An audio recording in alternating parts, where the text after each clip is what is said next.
Good morning guys. So nandito tayo sa public toilet. Kasi guys, napadaan lang tayo kasi magbabayad ako ng bills ng aking kuryente. So dumaan ako dito. Ito yung kanilang public toilet. Ganda, 'di ba? Simple pero malinis. So kaya pag halimbawa nagbisita kayo dito guys, kung sakali lang mapadaan kayo dito, ganito rin ninyo iwanan. Malinis, datnan ninyo ng malinis, tapos iwanan ng malinis. So, yan. So, yan. Papaganda muna tayo ng kunti. Pero ang cute-cute niya. Ano lang ito parang 2 years ago lang nila pinagawa. So, yan. Dalawang lang naman, dalawang pinto. Pero ang ganda. Gustong-gusto ko yung kulay. Cute-cute. So, ayan. Diba yan sa loob? Oh, ang ganda. Cute-cute. So, gobyerno ang nagbabayad nito. So, ayan ang pangalawang pintuan. The second room of this public toilet. Simple and beautiful. So, we have to maintain clean for us and for our visitors. So, ayan guys. Diba ang ganda? Cute-cute.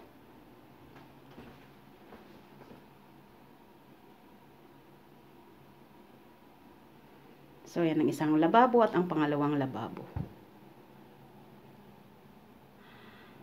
So, pupunta muna tayo guys sa bangko kasi magbabayad ako ng aking bills na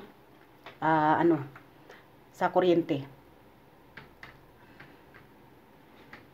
So, ayan ang pintuan. Ayan. Tapos yan na ang palabas. So, ayan.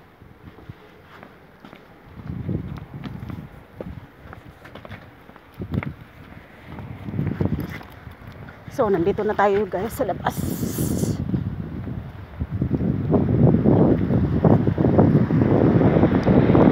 So, dito kapag kapag weekdays, marami ditong mga yan dumadaan. Kasi plaza yan dire-diretso doon. Plaza ang ang gitna.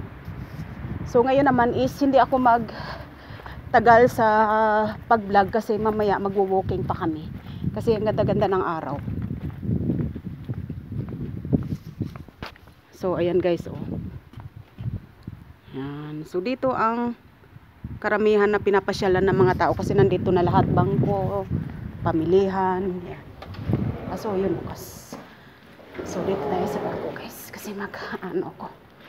So ayan, ganda ng kanilang entrance kasi babayad muna ako ng aking ang aking bills sa kuryente.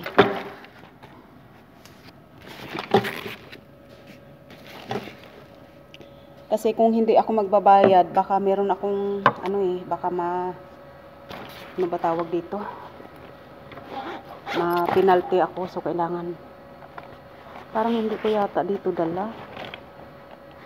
Hindi ko dala naman pala.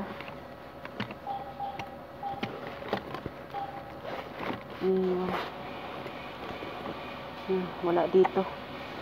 Labas muna tayo guys. Kunin ko sa ito naiwan ko sa sa isang bag. So ayun, labas muna tayo kasi naiwan ko dito sa kabilang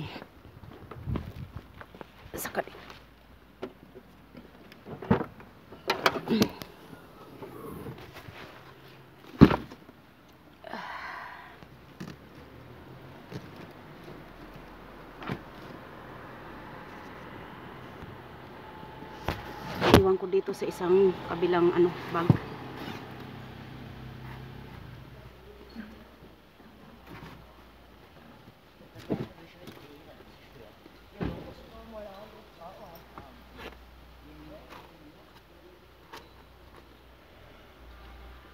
Dahil pag hindi ko ito binayaran, papadalhan nila ako ng penalty.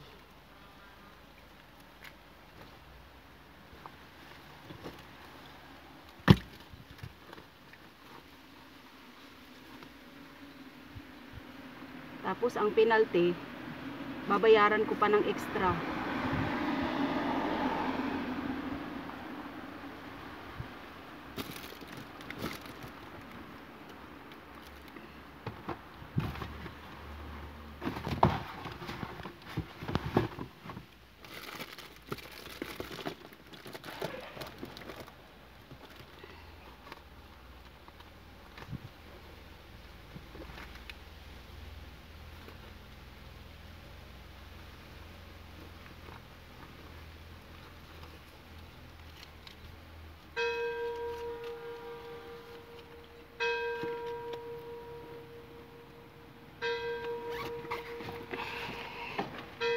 So, yan na guys. Nag-ano na yung simbahan.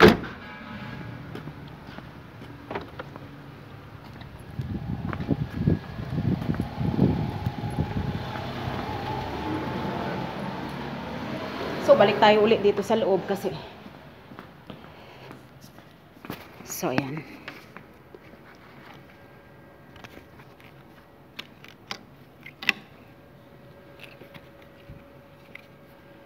Ang hirap, no? Kasi tatrabaho lang tayo nang nagtatrabaho tapos ibabayad lang natin sa lahat ng bills, ano. Minsan, siyempre nakakapanghinayang din. Pero ganun talaga eh. Wala tayong magawa. Kailangan natin magbayad.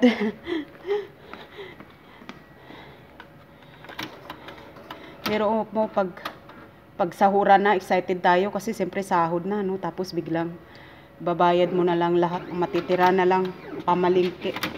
Tapos another hintay na naman ng sahuran. Andito pa naman sa amin, guys. Ang sahuran pa naman dito sa amin is isang beses lang sa isang buwan. So kailangan matigas ka talaga mag-budget ng ng matitira ng iyong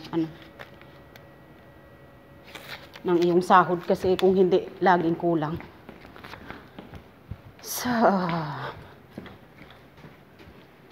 So ayun, kaya yun ang sinasabi ko, talagang dapat talaga matigas tayo sa budget. Saka ayaw ko na rin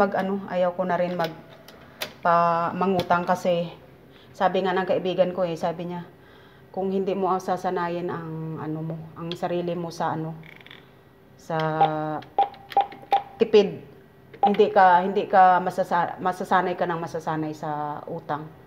Kaya dapat talaga hindi ka nangungutang.